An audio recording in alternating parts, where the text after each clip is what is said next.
Participants are usually it's somewhere between like 2,200 people and like up to 3,000 people making movies that one weekend. 3,000 people in a single weekend making movies. It's crazy. Hello and welcome to Off the Lot. The film industry is changing fast, and if you want to make movies, it's time to become your own gatekeeper. If you've got a vision and the drive to make it happen, this podcast is for you.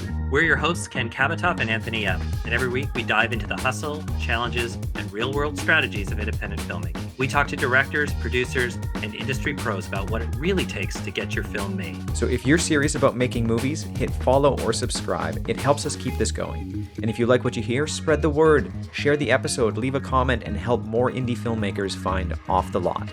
Let's dive in. Welcome Joel McCarthy and Sasha Duncan, indie filmmakers and co-founders of the Run and Gun 48-Hour Film Festival, which is now in its 10th year and has become the biggest indie filmmaking event in Vancouver.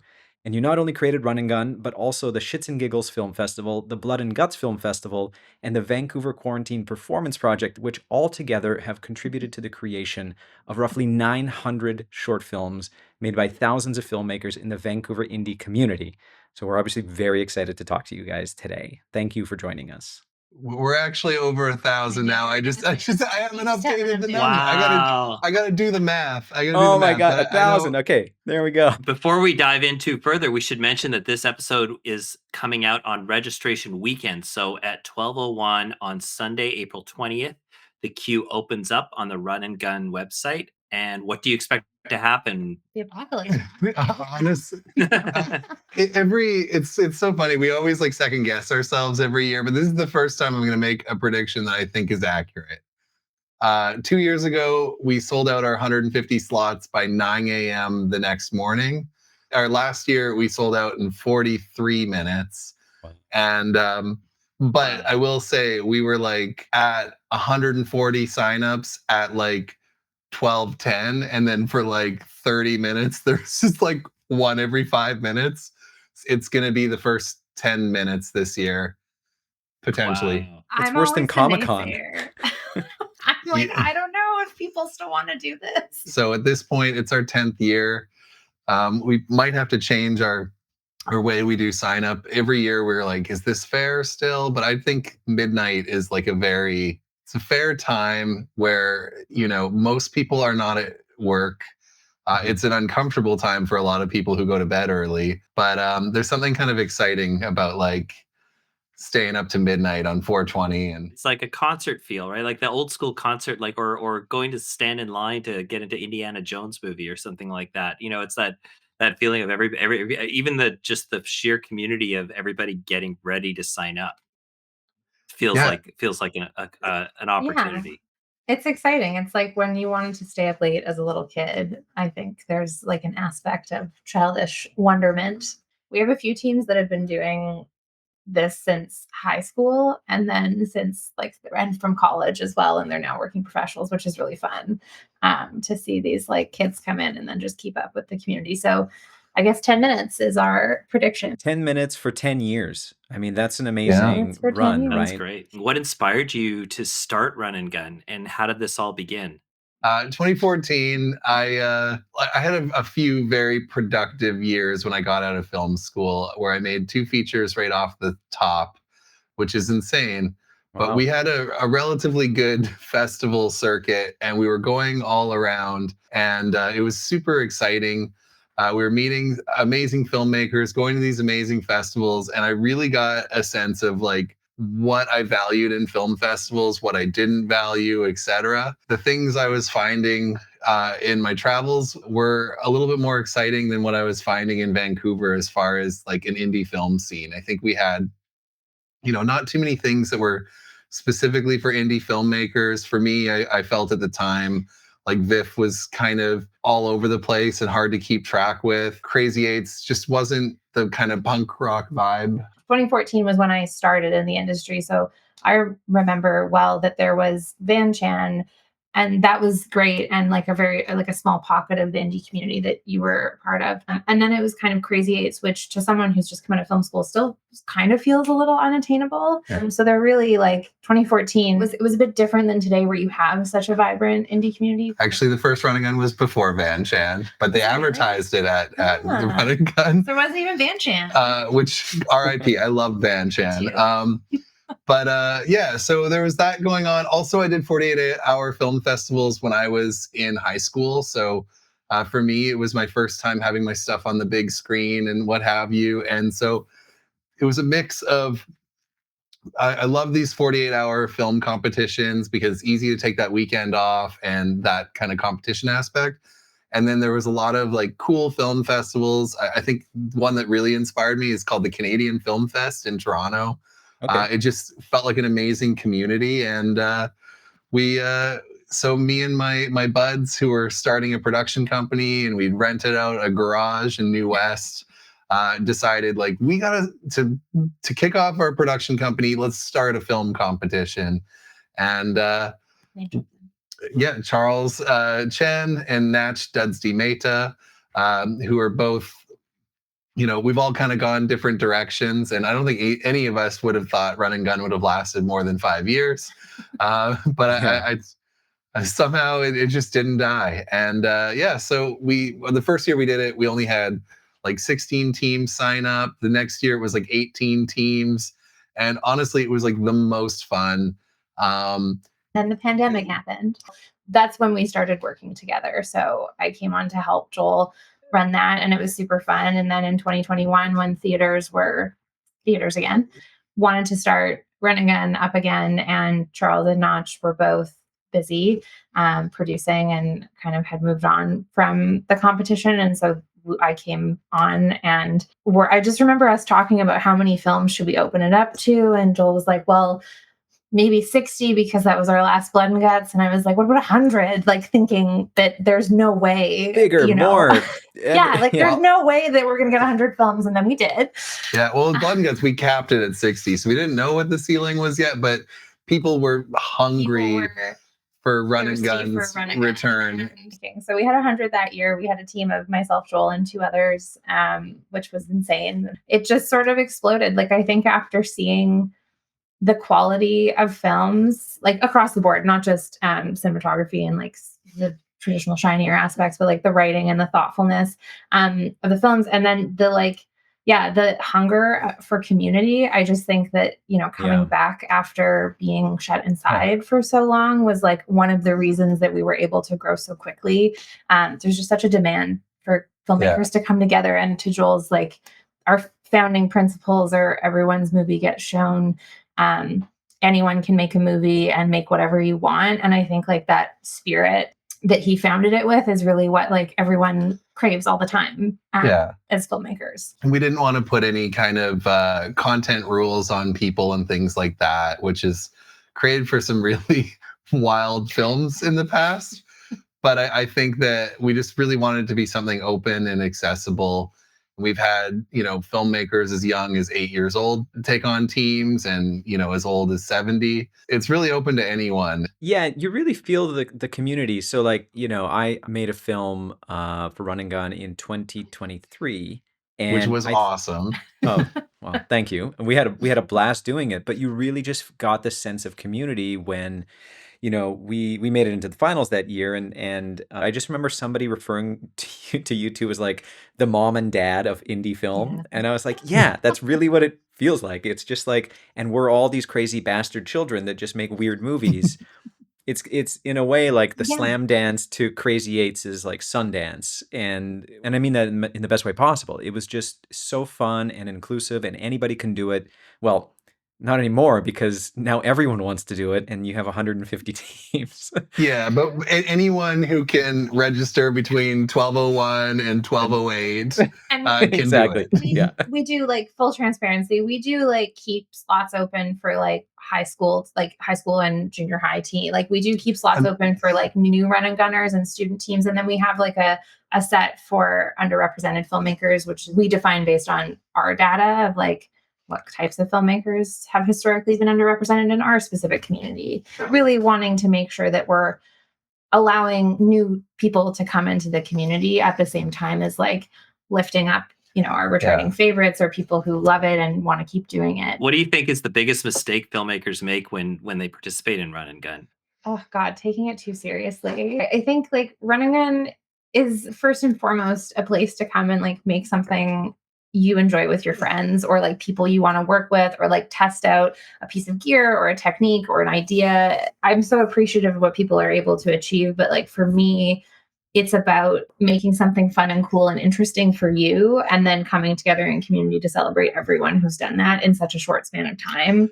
A healthy way to approach Run and Gun is I want to try working with these people that I might want to do a bigger project with. I want to try some new techniques or a different genre and play with it and test it in front of, I know it's going to be a big audience, even if I don't make the finals and stuff like that. Like, I think that's the healthy way to do it. I think trying to make something fun and keeping it simple but not too simple, I think, is the thing. Well, just on that note, I think just to give listeners context who may not be familiar exactly with what Run and Gun is or the structure of it, right? It's a 48-hour film competition, but there are a certain set of rules and things that go along with that. So why don't you explain what that is? You have 2 days to create the film. The film can only be 4.5 minutes with credits, so not even 5. And that is like that's a challenge from a storytelling perspective. I will give that to people. And then because we're a competition and we're a 48-hour competition, we include what are called surprise elements, which we kind of give out to the filmmakers at kickoff. And that's supposed to discourage like completely blatant pre-writing. Like ahead of the competition, you're allowed to like secure locations, get your crafty, have your team, like have some ideas. But the point is to like create something like that night and then shoot it the next day. We usually have an object, we usually have a line of dialogue. Sometimes we have a theme, sometimes we have a character that you have to add. And I think we're going to do the dice again this year. And so that way there's a level of security. I've never had the surprise elements leak beforehand, mainly because we generally lock them in like 10 minutes before showtime. Now, just to keep things incredibly secure, transparent, etc., I love throwing a bunch on dice. And so, and those dice I keep in a briefcase that is hidden. This is like more secure than the Oscars. I love it. I want to say in 2023, it was like the theme was endings. The prop that we had was a set of keys or a key. Yeah.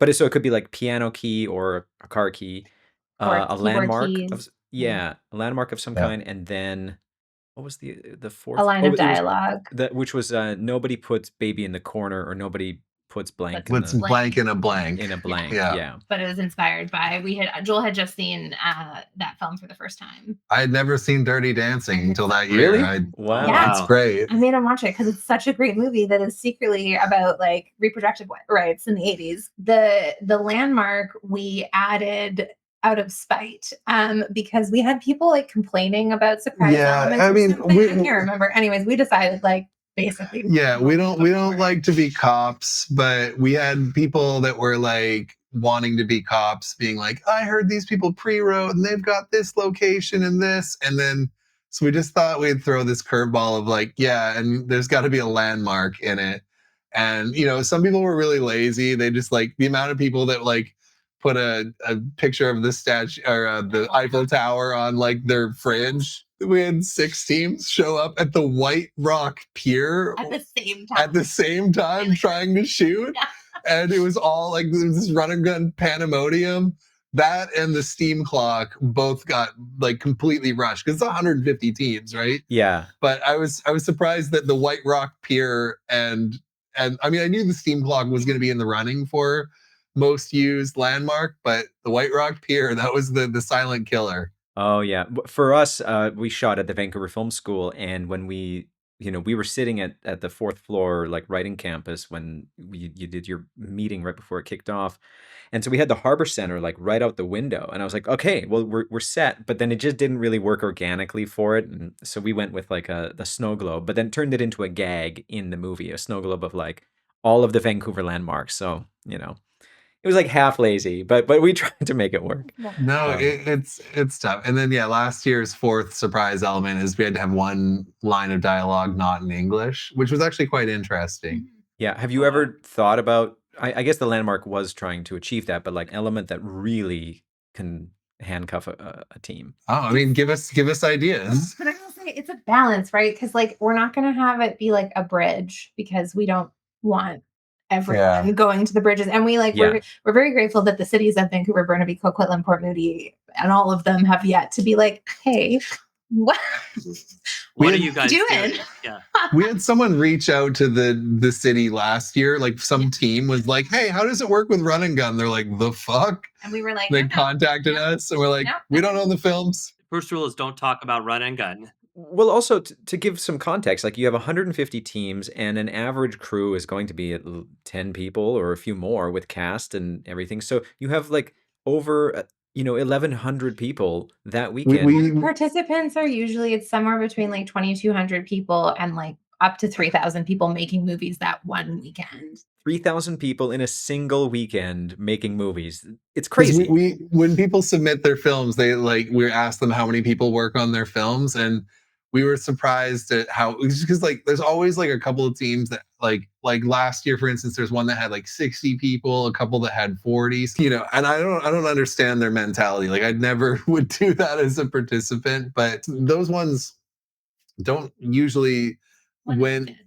Yeah, but like none of those won Best Picture last year, and one of them didn't make finals or semis. Last year, the one that won the most awards was one that had a crew of like 5 people, and they just shot in the woods, and they spent like $150. But there were some other humongous showstoppers there, and we try not to police it. That's why we kind of created Shits and Giggles to like, because we always will have people complain, being like, this team, they had big toys and it's not fair. And it's like, we just want to give everyone the opportunity to create and not police it.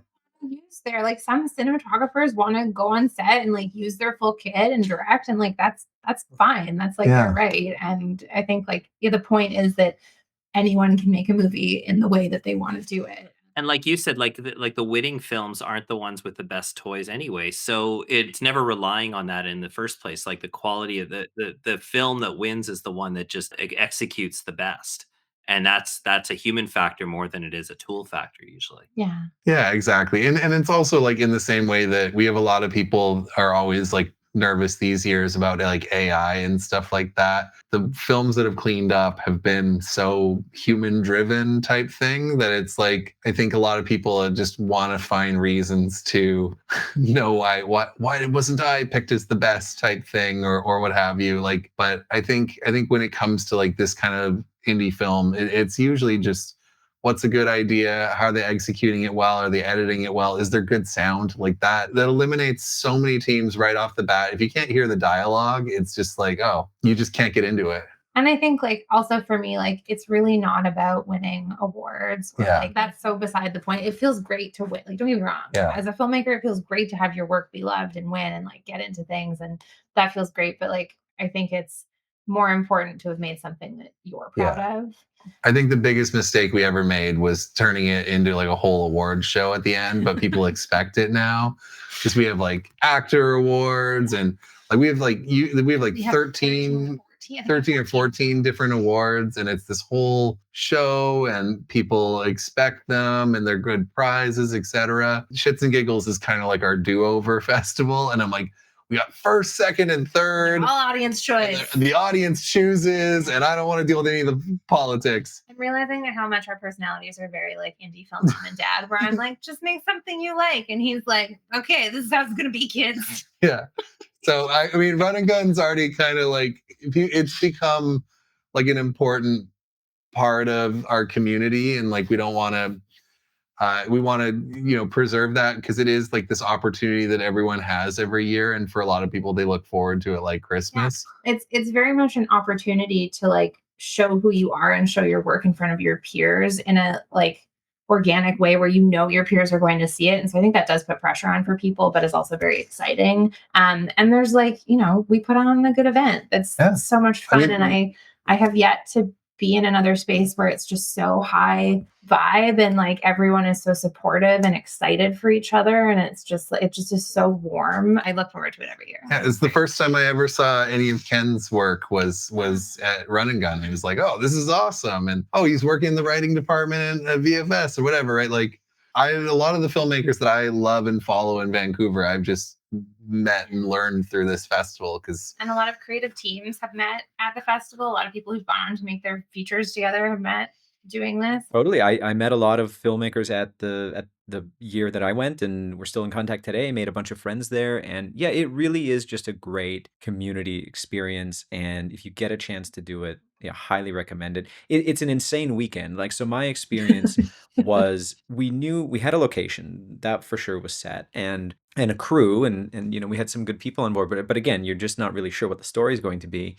And we ended up doing a horror comedy that was a commentary on the BC healthcare system, essentially called Waiting. We got it shot in, I don't know, 10, no, it was 9 hours, 9.5 hours, 10 with lunch.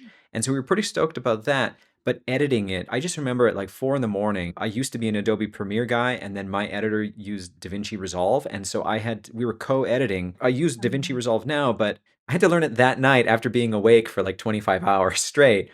And I was editing and I'm like, I don't know if the cuts I'm making are making this better or worse. Like every cut was like pushing a boulder up a hill. And I just felt like I was losing my mind. And so we got it all done.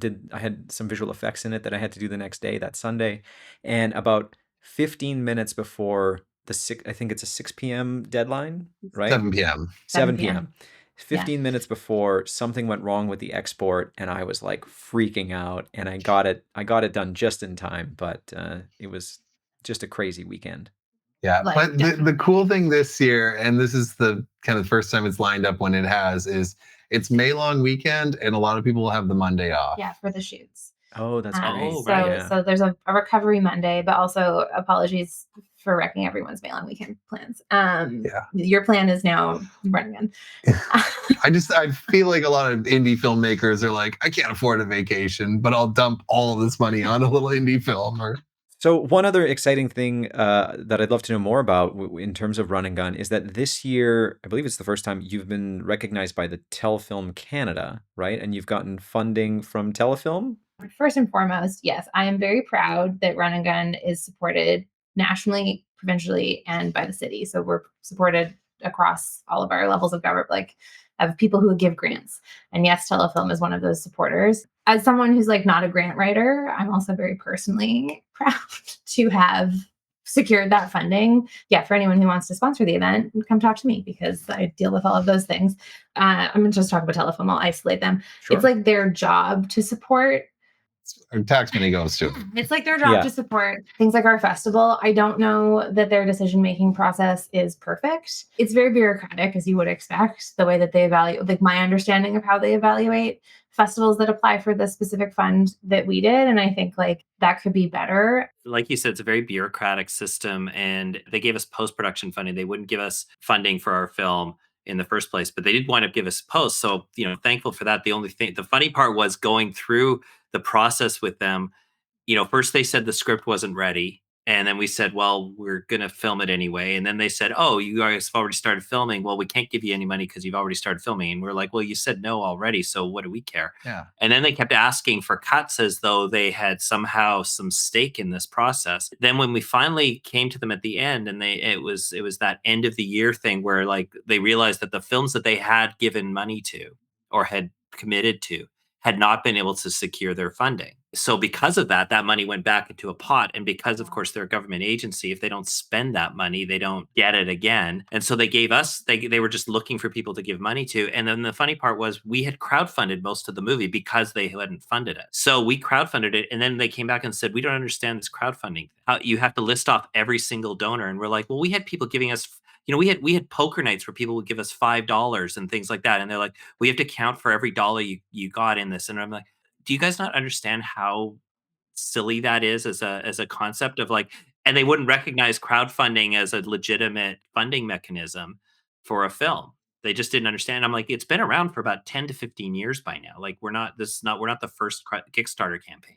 Anyway, it was one of those things where I was like, your system is not working. And I feel like in the West Coast, like there's generally been like a little bit of an out of touch thing with telefilm, like the person who was there like before and before that, et cetera. Like when it comes to like showing up for the indie industry, it's not really much of a thing except for going to Yeah. Crazy I Eights. think part of it is it's like one person for all the things telefilm funds for our entire West Coast region, which just goes to show like like that's Yeah. not like But it's never someone like that's really rooted in our community. totally. It's never once been that. It's like here's some bureaucrat who's coming in. What I'm saying is like I think it's a lot on the one person. Like Ontario has just Ontario has a person, and yet we share like the entire West is like one. Yeah. I think you can see that in what they do choose to fund. Just outside perspective, it just seems like it's a government agency that is not staffed by people who love film or come from a film community by and large. And like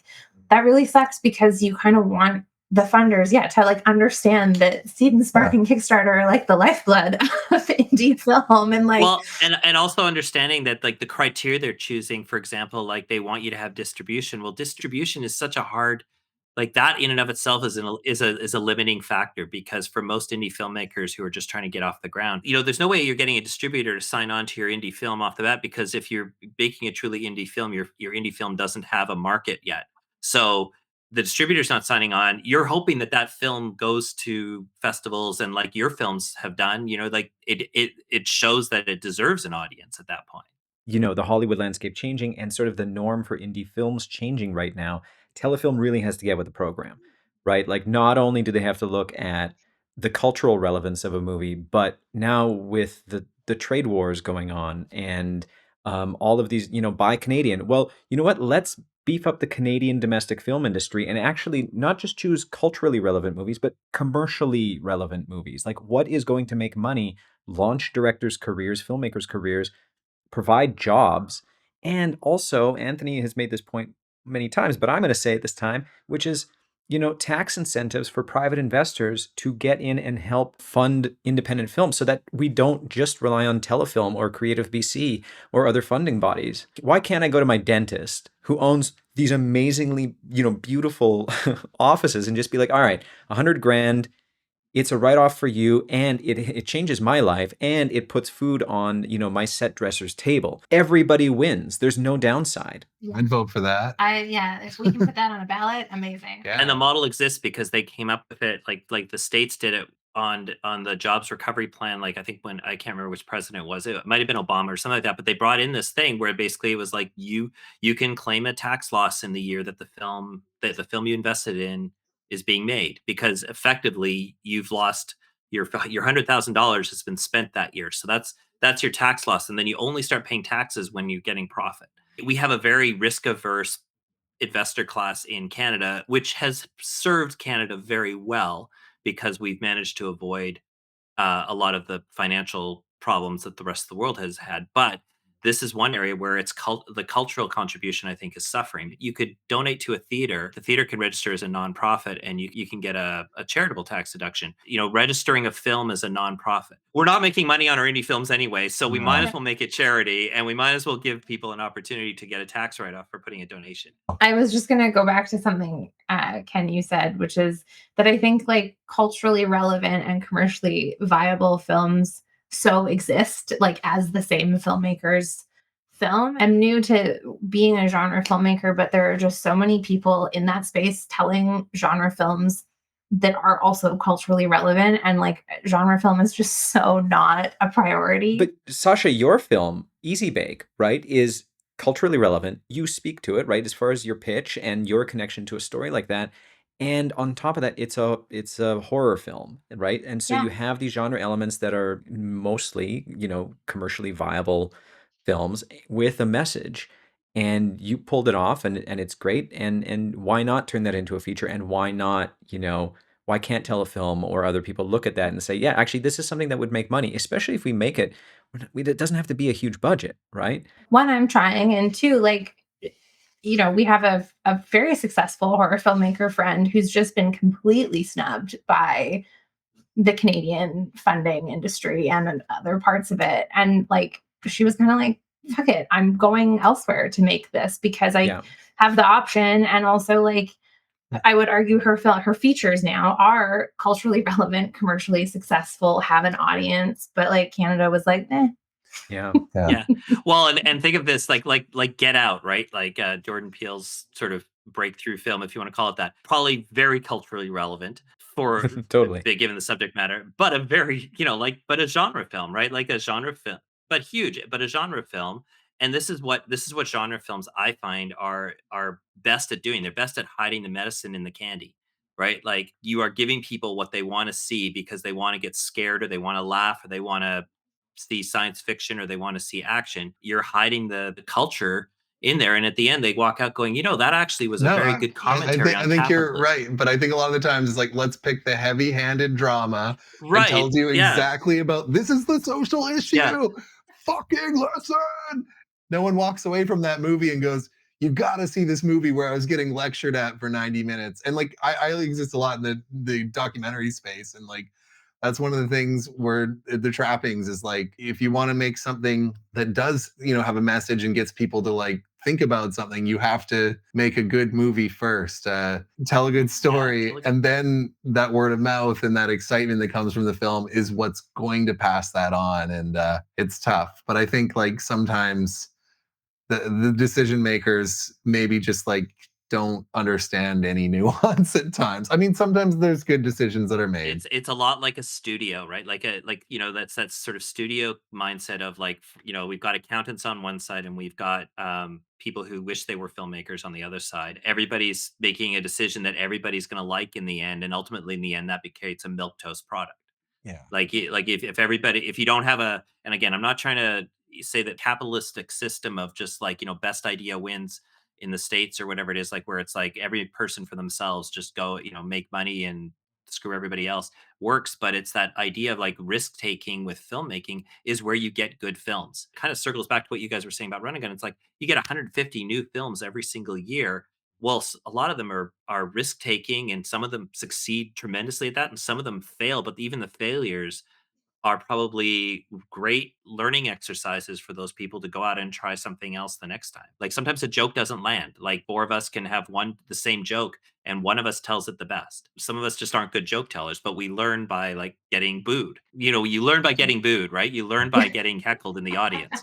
Yeah. You learn by silence where you thought there would be laughter, absolutely, or like yeah. Or I guess this is a comedy. Oh God, that's my least favorite feeling. Being like, oh no, was this supposed to be a Um, comedy? Everyone's laughing, and I don't know if it's. Yeah. But no, and I think that's like taking it back to Run Again. That's such an important part of a filmmaker's career is like watching their work with an audience to see how other people respond, and like that opportunity is getting harder and harder for filmmakers to have. Yeah. I was just saying, I drive Uber when I need extra income and stuff like that. And I drove one of the main producers of, not to name drop my Uber clientels, I won't give his name. He's one of the main producers of Avatar: The Last Airbender season 2, and he's worked on a lot of big things as a producer, like definitely someone who knows what they're talking about, and has works with all the studios and things like that. And it was really sad because he's like, no one with real money will ever touch any original IPs these days unless you are Christopher Nolan. You get a few people that have the enough star power to allow an original IP. And he's like, but I'm in with Netflix, this, that, and the other. No one wants to touch anything that wasn't already a comic book, a cartoon, a pre-existing movie from the 90s, a franchise. So the American system has its problems too. Yeah. But we just need to be somewhere in the middle is the issue. Yeah, I was just going to echo, yeah, as someone who works in the development space. And it's not even, can't just be like any book. It's got to be like a book that a billion people love and will maybe also like, and now I'm seeing studios and like IP owners crowdfunding to try and get their stuff made, because even like people who have IP can't get it sold. Yeah, the American system is not great either. It's definitely, Canadians are lucky that there is theoretically funding for us to make art. It's just like, maybe the way decisions are being made is not amazing. Well, it's creating a funnel system that towards a specific type of film that is then defining a genre of what Canadian film is. So Canadian film is being defined now by the films that are coming out of these things by the four people in the movie theater, and you're kind of going, okay, well, that's what Canadian film is like. How do I then take my, or Ken or any of you, take your great like idea for a genre movie and then say this is going to be a great Canadian movie, and everybody's going to go, well, lean back on that, because they know the reputation is that these show up at festivals, and they're not bad films, they're well done, but that's the only option, right? You wouldn't see that in a French film, you wouldn't see that in a British film or anything like that. Like, and they're funded too, like they have government funding for their Yeah. stuff too.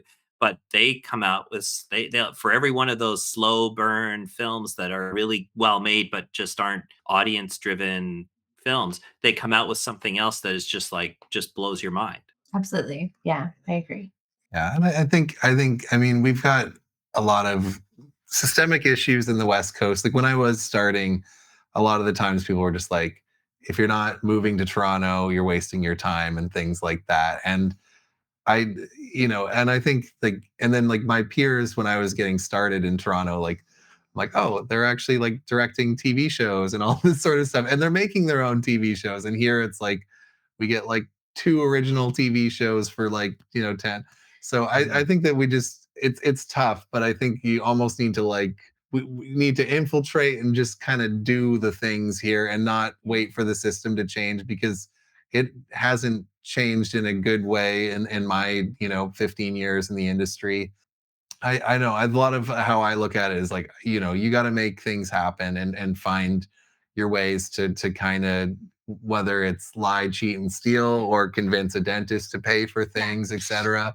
And a lot of times, like, you might not want an invitation to a club that you don't want to be a part of. I came out of film school being like, we're going to make the West Coast this like amazing, vibrant film community. Like my first few years working in the industry, I was like, oh my God, there's so much change that needs to happen. And will Vancouver ever be like a Toronto and have our own sort of clout and creative leadership? And I've kind of come out of that. And I'm like, yeah, I think so. There's so many talented filmmakers here. It's kind of wild how many amazing filmmakers and storytellers there are here. And I think there's this like new hungry generation of young filmmakers that is like, even like it's been getting bigger every year. And I really feel this like push to experiment and do something new and like make stuff happen. Like I know so many filmmakers are just out of film school, like making their first features just like Baby Joel did. And I'm really trying to make it happen. And then I think also like, this is my plug for Creative BC, who is the first government organization. Creative BC is awesome. I'm not going to just slog them here. They were aware of our events. They came, they approached us to fund us, like, and they are really present and invested in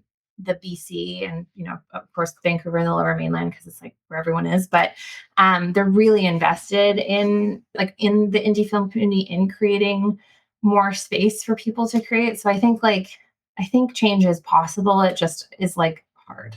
Yep. And of course, the world is slow to change. And I think we're also seeing like new methods of, I know a lot of people who've kind of blown up by just like, whether it's creating, 60-second content constantly for TikTok or all of a sudden stuff like that. And then all of a sudden they've got, a million people following them, and then they're getting certain offers in different ways. And like, I've seen people start to break through the mold and like find those new avenues. I think like a lot of the traditional gatekeepers are the same people with the same views as they once had. And there has been some changing of guards that have been really cool, but it's tough. I mean, it's the business is not an easy one, because a lot of us aren't, how often, when was the last VOD that you guys paid for? It's what the streamers have already paid for have, or the amount of people that are going back to the same way we watched movies in 2005. You know what I mean? My vintage betrays me. I mean, I basically I grew up when laserdiscs were becoming a thing. We had like 3 or 4 in Vancouver laserdisc rental shops, like that were exclusively laserdisc rentals. I've got 2 at my house, but really? I have an entire collection of laserdiscs and a laserdisc player. Now the problem is laserdisc players now don't hold water to like HD. Like they're not HD. They're just slightly above VHS quality. But the idea was that because these laserdiscs also came with extended cuts. So that's where you got director's cuts of things, and lots of like behind the scenes stuff came into play. Well, also the death of the DVD and the special features and like director commentary and all of that, that is just heartbreaking, right? And like I that worked was I worked at the last video store in Coquitlam. So And that's the thing, there was a curated community too, like, it wasn't just the filmmakers, it was the film like, people who worked in video stores were like, they were like librarians in a way where it's like they just, they could tell you, "Oh, you really like this American, adaptation of this film? You should see the Italian version that it's based on," and I got that one over here and, introducing you to a whole swaths of movies that you might never have even considered. and that are like buried now on a streamer. I have like a very optimistic prediction for the future of our yeah, industry. With like, I know that there's like a lot of panic, and especially in like the animation and visual effects industries with AI. yeah. I think that we might enter an era of like creator driven, owned, produced everything in a way that is sort of like an like a digital video store, or I feel like because it's getting in some ways a lot easier to produce your own content, your like films, whatever, aside from all of the funding issues and paying people, there's which we have to figure out collectively. But I do think that we might see like a big transition with like especially the generation of Gen Alpha and Gen Z that are growing up like as creators and like on devices and making their own things, and like mostly watching other people who've made their own things versus like a Netflix show. yeah. My son is 8 now, and he would much rather watch something that some average person made on YouTube than turn on Netflix. So, I think it'll change. although it's mainly watching like shitty kids play video games, there is some hope No, but in. sure, but YouTube is the biggest streamer in the world, right? It's way, way, way bigger than Netflix because of just that. And the audience is limitless, essentially, right? Everybody, so many billions of people have access to YouTube. So yeah, that seems like a great place. I just saw a great talk about YouTube feature film distribution and ways to make that work and sort of monetize that. And so things are changing. And even just in the last couple of weeks, right? The amount of news about filmmakers like Robert Rodriguez all of a sudden going back to not just crowdfunding, but crowd investing. And so if you invest in his movies, you can get a kickback and you can help decide what movies he's actually going to make. There's another filmmaker that just announced that as well. Mark Duplass is currently Yes. Yeah. distributing an indie TV show, trying to get that set up. Well, they're going to release it on Kinema, but it's also through crowdfunding that it allows them to distribute it that way. And yeah, everything's changing and I'm here for it. And the old system, just burn it down. Let's try Yeah. again. Yeah. Yeah, I don't want someone to tell I don't want 5 lawyers who now run big conglomerates to be telling us, like, what we're gonna watch, which is literally what's happening. So, Yeah. like, David no, Zaslav I tried to kill Turner Classic Movies until Scorsese, Spielberg, and Paul Thomas Anderson like went to his office and were like, "No, you can't do this. We'll run it now. Just leave it alone." yeah, and there are people making good decisions. I think it was Sony, one of the Sony divisions bought a bunch of independent movie theaters to, like, keep movie theaters, which Yeah. I hope is a good thing and not an evil thing secretly. Yeah. And there's also a theater that just got uh, evicted today because they played the Academy winning documentary this year. Oh. Because, 'Cause they played No Other Land. yeah, 'cause how dare Oh, you and they didn't have a show. license for it? No. No, no, no. They had because. No, because it's a Israeli Palestine Oh. co-production that has war crimes on camera. Oh my And God. so it's like, how dare you show real war crimes, anti-Semites? And so they shut down that theater for playing the Academy Award-winning Best Documentary. Well, and that's where we get into the whole thing of like, art for arts, like just art cinema and we want to see movies that challenge us and some that offend us too. Like I'm not always a movie fan, but I mean I'm happy they exist because a lot of the great innovations in filmmaking come from those horror movie origins, if you will, like the Roger Corman's sort of like old school B movie type films have inspired so many other filmmakers Mhm. who have gone on to make fantastic stuff like James Cameron and those folks who came out of that whole system. And I think that I think the next generation of filmmakers have all these tools to use, and virtually no monetary limitations as to how to use them, because we poo-poo this, but the iPhone has a better cinematic quality to it than a 16 millimeter camera that Martin Scorsese was using in the 70s, or than a 35 millimeter camera, that they were all making these great films on. So the limitation is not I can't afford the film. It's just what can you do with what you have. Have you guys seen Influencer? Yeah, yeah, for sure. Which is Tesh and awesome. Tesh Kurt and Harder, right? yeah. So I got to watch it sitting next to Tesh on my couch, and then right before it came out, then it blew way up, and I was like, "Oh my gosh!" I feel so honored. But that film, watching that and knowing I own the exact same camera and the exact same drone they shot it on, and it's sitting in my like closet behind me, it lit a fire in me, because I was like, okay, this is so possible. And that film, like, they made a few hundred thousands of dollars. They made every top 10 horror list that year. They did not deal with any of the Canadian system. They had a few private investors. They shot it for like 180,000. $100,000, 180. I feel like that was, in the last like 3 years, one of the most inspirational movies I've seen, and it kicked my ass in a lot of ways, because I was like, this is the answer. It's amazing, and I've talked to Tesh about it as well, and so obviously it was a very successful film, $180,000 budget. They made a few hundred from it. It has spawned a sequel, and that is around in the low, it's like 1 million or something like that. But what I love about how they're approaching it is that they're making it the exact same way as the first one, of like a crew of like no more than 10 people, and because they're putting the money on the screen, and so they're just being really smart about it and getting the production value that way. But yeah, for anybody listening, like, check out Influencer. It's shot with a Blackmagic Cinema 6K Pocket Pro. Oh 6K no, it's not Pro. even. It's not even the 6K Pro. It's the regular 6K. Right. So I even have a better camera. Goddamn. What are you doing? I know. Get So, on this podcast. And then DJI Mavic 2. Yeah. That's all the camera shots are those two cameras, and they did an amazing job. I mean, it's good writing, and Like with Run and Gun, right? The films that win are the ones that tell the best stories. Well, that doesn't cost any money, no, right? no, Like Yeah, the take the time, get yeah. it right. Yeah. Another great film, and we've actually interviewed the filmmaker recently, just in the same ballpark, is Layover, which was made in 2014 by Joshua Caldwell. And same thing, he shot that on the Canon 5D Mark II, and he made it for $6,000 in LA.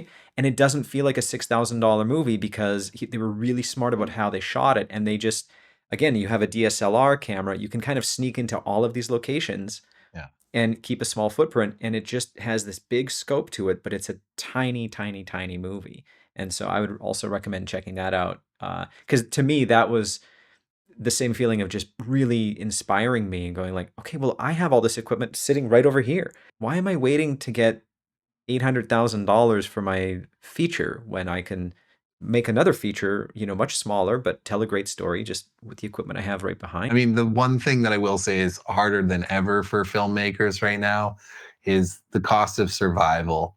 Is I think the Yeah. biggest limiting factor, because like when I got out of film school, I was able to do features and series and all that sort of stuff, but my rent was like $350, and I was doing corporate videos, so I shoot 2 corporate videos. I had enough to live for 5 months. So it was, Yeah, wow. I could live in a creative and I also hadn't knocked anyone up yet at this point. So Not me through podcast. so I wasn't a parent, I wasn't paying much in rent, and I was able to do that. And the thing that breaks my heart is I see these young adults coming out of film school now, and they're starting rent at like $2,000, and getting paid 14, I guess minimum wage is now like 15.60 or something. 17 something. It's I think 17, huh? 1750 or just Yeah. That's yeah, not as bad as it there. once that's was. like not livable still in Vancouver. I think to I- live in Vancouver, you need to make at least 25, I right? think even that is pushing it. Yeah. But I think minimum 25 probably. Yeah. But you make a Yeah. perfect point, Joel. Like it right now, with everything going on, with all of the layoffs across every industry, it's really, really difficult to survive unless you're just already independently wealthy. Then yeah, go make your movie.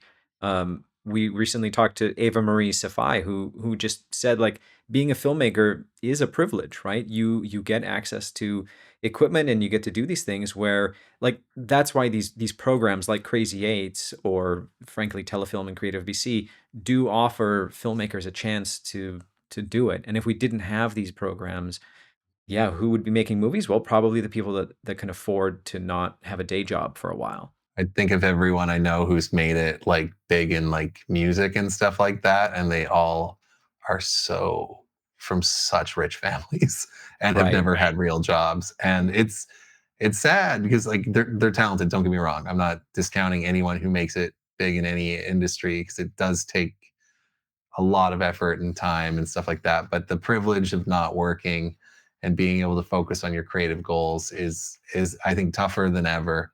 You know, run and Yeah. gun is easier for people because it's like one weekend and a lot of people can carve that out. I think that that is somewhat more accessible, but you know, even the idea of like how many of us can actually afford to like help out a friend volunteering on a 15-day shoot these days. And the industry that we have here is so that sort of MOW, low budget MOW world, the rates are not high enough to live on comfortably without continuing to work. Like you basically have to be working constantly in order to afford, and they're not going up. The days are being cut. So like all these people who were working in the film industry who were counting on these 4-week shoots to and 3 to 4 weeks of prep to kind of like cover off their lives are now getting down to 12-day shoots and 2 weeks of prep for the same product.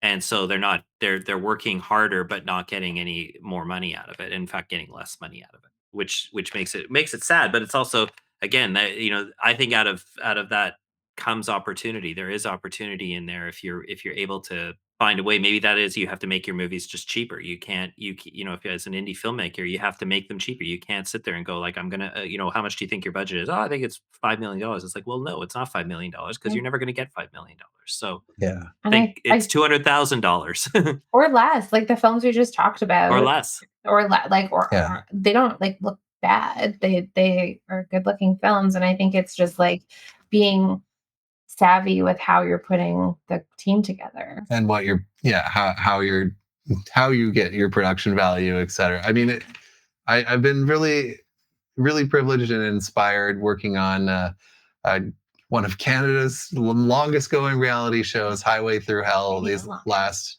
yeah, we're on season 14 right now. And Oh, when they wow. first, Okay. yeah, when I first got involved in the show, I'm like, these people are crazy. They're 3-person crews. You're in a van, you're in the middle of nowhere, and you're making it happen.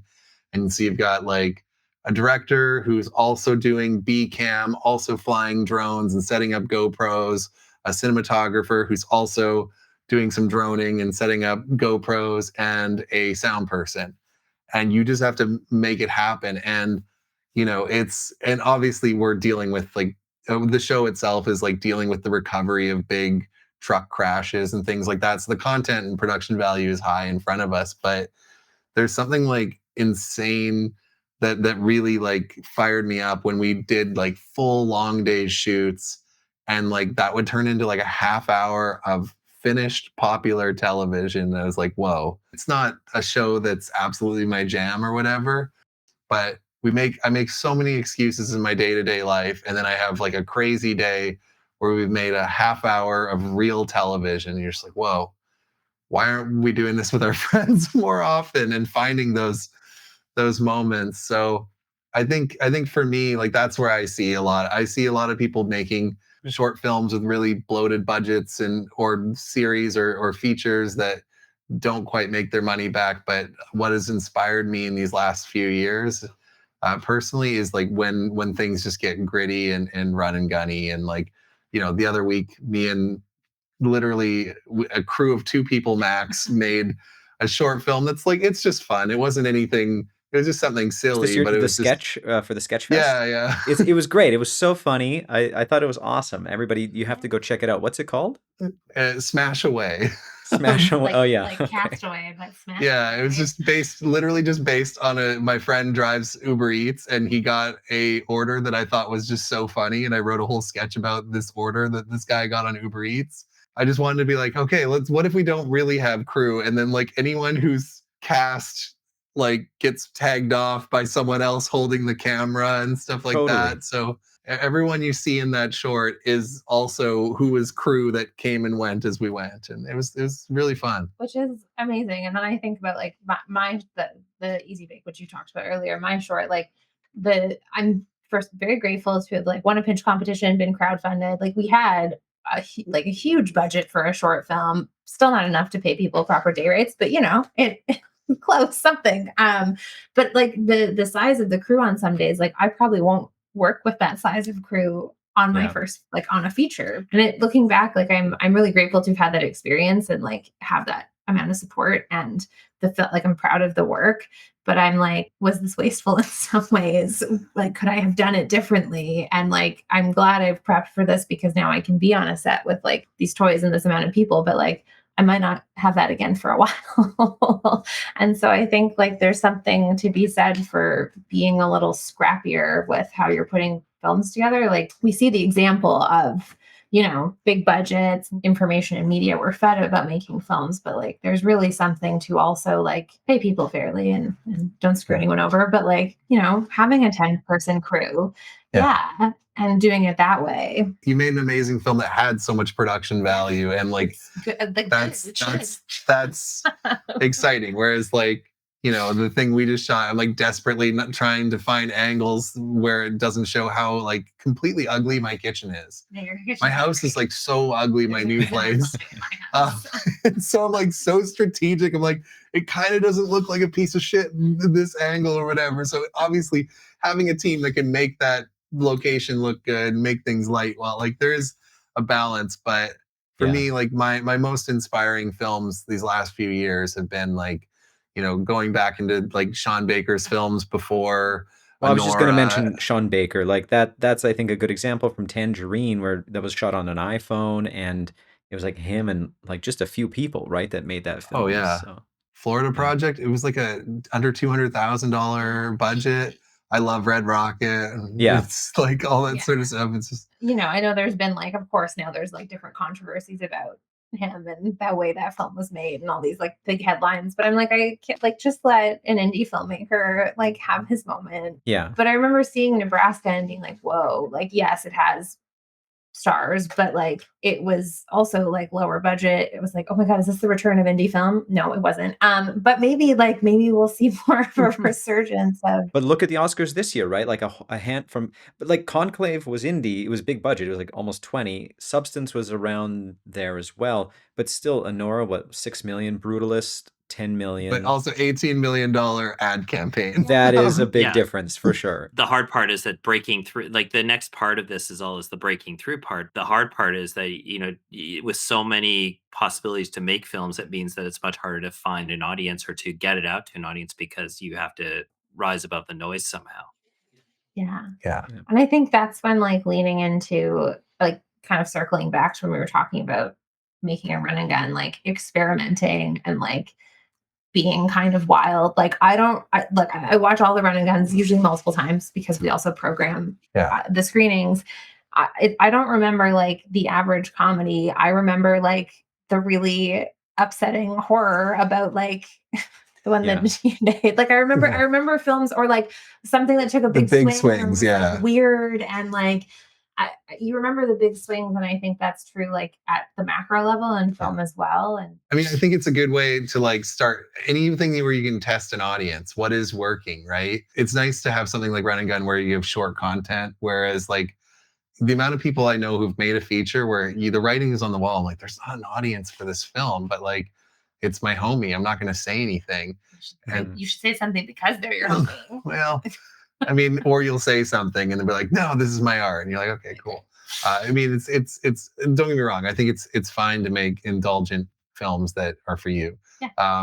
But I think if you want to find an audience, like testing out in a microcosm of a run and gun or just like a, 5-person crew short, and then seeing what the response is like to that is really helpful because to your point, like when you go and make a feature, how are you going to get butts and seats? Like who is going to come watch this and what is your audience? And I think like, I think that's a big reason well, I think also the social political climate is why we're seeing such a resurgence of horror films. But I think also we're seeing such a resurgence of horror as a genre and injection into mainstream because there is an audience for those types of films and they will put their butts in seats.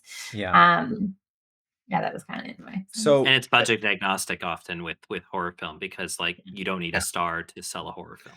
Exactly. Exactly. That's horrors and documentaries are really the only genres that And I feel like if someone could do it, like I think that mid-budget 2000s comedy would put like would you get still an you still audience. need your B-listers, but the problem is they still make those mid-budget 2000s comedies, but they're all like straight to Netflix and stuff like that. They don't, unless they have that one like Sydney Sweeney and Glenn Powell one, It's only fun. but Yeah, which is right. fine. But that kind of genre and thing, and like I just recently punished myself by rewatching the American Pie trilogy with Mike, which honestly is a ride. It does not age well, but No. it's a beautiful time capsule at this point in Yes. time. It's so, I don't know what it would be like being, a young Gen Z seeing it. I think it would be I infuriating think it would be quite shocking. and shocking. It's Yeah, so but what about problematic. like Tropic Thunder, right? Like you can't make that Yeah. movie today, probably. No, but it's So. really fun. I think we're It's swinging really back funny. to where I'm that film could be. Like, I'm sorry. Yeah. Sometimes, and that's the thing. I think we've got like my point with I think there'd be an audience for mid-budget comedy. I think like uncomfortable big swing comedy would have an audience, but people are adverse to making it. I also think there's a way to make uncomfortable big swing comedy that isn't necessarily like exactly targeting a group of people. No, I don't think that Tropic Thunder necessarily was like punching down. I think that the full R thing got obviously some controversy, but I think like the big thing that I think we're like slowly morphing in our society is like, we did in the last 20 years wake up to a lot of massive injustices and some things that we all needed to discuss, etc. And then we all became chronically online and angry constantly, and like that's kind of how the algorithm fed us, and everyone wants to get mad at everything. So even when this cool indie film Anora wins, it's like, oh, but this is why I'm pissed. And did you see his genitals? Whatever. But I think that it is one of those things that kind of ebbs and flows, and I think we are starting to see some riskier stuff start to flow itself out. And so maybe, I mean, obviously, if someone made Tropic Thunder today, people would be like, "Oh my God, this is just Tropic Thunder." Why did you make this? It's just Tropic Thunder. It's like when Gus Van Sant made Psycho. Yeah, right. Like, why?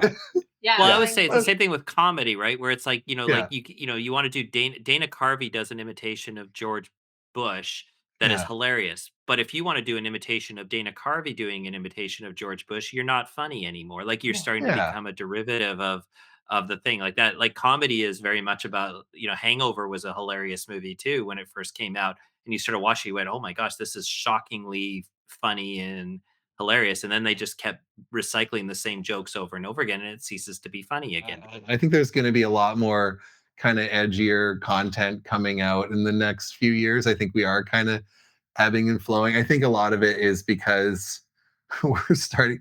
It's like when I'm getting into politics slightly. I feel like when leftists start to go against free speech, content gets really boring.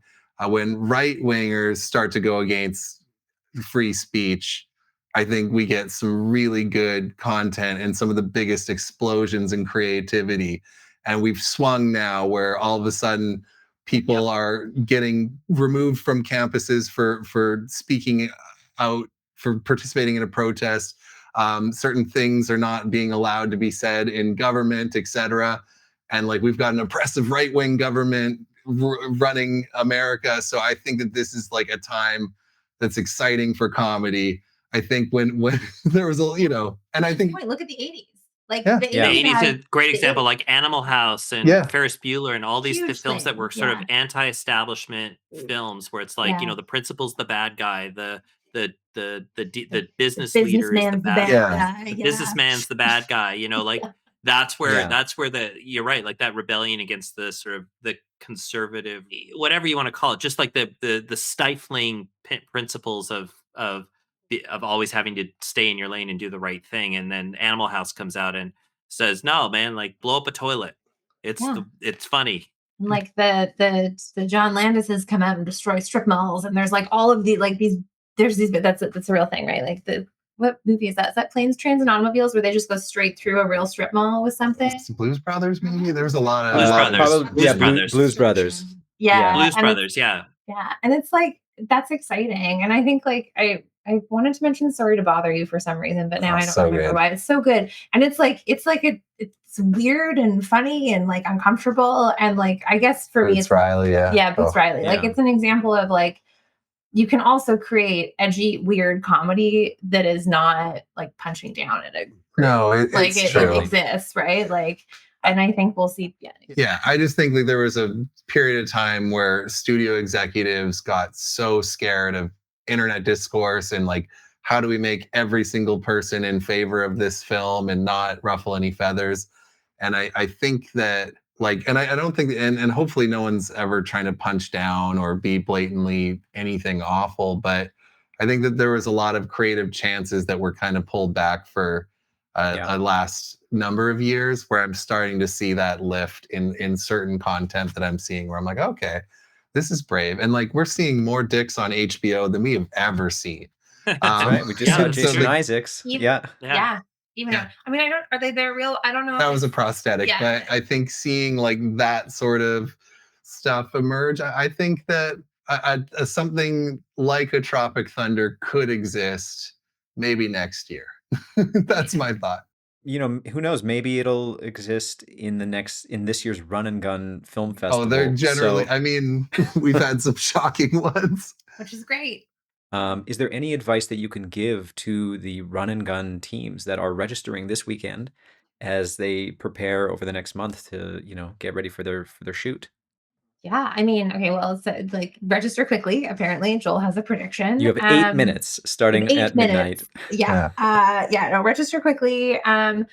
Find some people that you like, either like cool people you like working with or people you've always wanted to work with, and make a team. Like, get your location. Don't stress too much if like this isn't a year where you can rent super fancy gear, or like maybe you're shooting on an iPhone. Like, think about concepts that you're excited to tell a story about. I wouldn't say like write a script, because I think that often works against filmmakers. I know it happens, but I think it works against you. But yeah, find a concept you think is interesting, and then just like get ready to do it. Anything else? Yeah, I would say try something new. Try to push yourself in a way you haven't done before. Build a team of people you haven't worked with before, because I think it's cool to work with cool people that you like. Yeah, I do think that, but I think if you are starting to think about projects in the future and bigger things, it's good to try people out. And like, if you have a bad experience with someone in 48 hours, it's a lot better than, a 2-month shoot. I'll tell you that. But also on that note, your Instagram is great at promoting teams. Like if a team is looking for a sound recordist or, certain crew members, your Run and Gun Instagram does a great job of promoting all the teams so people know, this position's available. Follow our social media accounts. And also, once you do register, you get access to the actors database, where I really hope you do pull people from that. But yeah, I think like try not to take yourselves too seriously. And I think like if the group is generally wanting to have fun, you'll have fun. And like I think just be silly. And the biggest thing is creatively take big swings. Don't try to be too broad with your film and try to like make it so for everyone. It's like the ones that are really niche, specific, and memorable are the ones that generally do well, because we're watching 150 films. And if it's like, oh, it's the one about the roommates that are having kind of a fight, like I'll forget that one. But, I will remember, for instance, one from a few years ago where it's like a story about these brother and sister who have to make a porn for the dark web so they can pay off their debts. Because their parents just died. Because their parents just died. Like, That Yeah, was a We remember that's that one. bold. we Yeah. opened our gala with that film. So I think I think a lot of the films that do really well try something very specific. I will just add on, I know we're so long-winded, but Yeah, I will just sorry. add on that you don't need to be shocking on purpose. I think that people No. think because, yes, we've had films like that have done well, and because of who Joel and I are as people, like shock value really gets the jury. Also, Joel and I don't jury or judge any Yeah. films, I will say. And I think if you're trying too hard to impress or shock or do anything, it generally works against you. So just like, yeah, take a swing, do something that excites you, do something Yeah. new. Go think of like a hobby that you have that is so specific, and like make a story about like that, or something that's really interesting and specific. I just think the thing is just being too broad. It's a film about a breakup is going to get lost in the mix. But something very specific, interesting, that someone who's watching 150 films having to rate them is going to be like, oh, I remember that one. This is amazing. And we wish you all the best with this year's Run and Gun and Shits and Giggles and everything you have going on and Are your you indie doing a run and projects. gun I was this just gonna year? ask, Are you guys like, going in? are you guys doing a run and gun? So this Yeah. year, Now I feel like I should. you should, Do Anthony, it. you should totally do it. You should. You absolutely should. It's a blast. This year, I don't think I'll be able to, but I will say if I am going to do a run and gun again, I am going to go the complete opposite route and I'm going to shoot it on an iPhone, maybe with 1 or 2 people, keep it as run and gun and tiny as possible because I fell into the trap of trying to make the best possible thing and be big and whatever. I'm like, no. Let's just keep it small and see what I can do with just a couple people and a couple actors. That's what I would do for my next one. Fair. I'm sold. I'm gonna Do be it. up at midnight. I don't stay up till midnight, but I'll stay up till midnight. Do it. Set your alarm. Ken's gonna write the script for me, so he's gonna be Sure. tied in. Yeah, let's If I talk. get That could be fun. if I get in, I'm gonna tell Ken to stay up all night and write the script so we can go write. That's shoot great it. because I'll be Perfect. done by 8 or 9 p.m. on the Friday night, and then you guys go Oh. shoot it, and I'll have a weekend. We'll just It'll go be shoot perfect. it. We'll be Amazing. fine. Yeah, you could go sleep after that. I've got an ace in my hole because I got Ken. Look, thanks so much, you two. Really appreciate it, and all the best. We'll see you soon. Thanks for having us. Okay, so that's it for this week's episode of Off the Lot. We want to hear from you. If there are any topics you want covered or any questions you'd like answered, please email us at podcast.offthelot@gmail.com. You can also find us on Instagram and YouTube. Our handles are in the show notes. Be sure to like, follow, and subscribe. And share this with your friends. See you next week.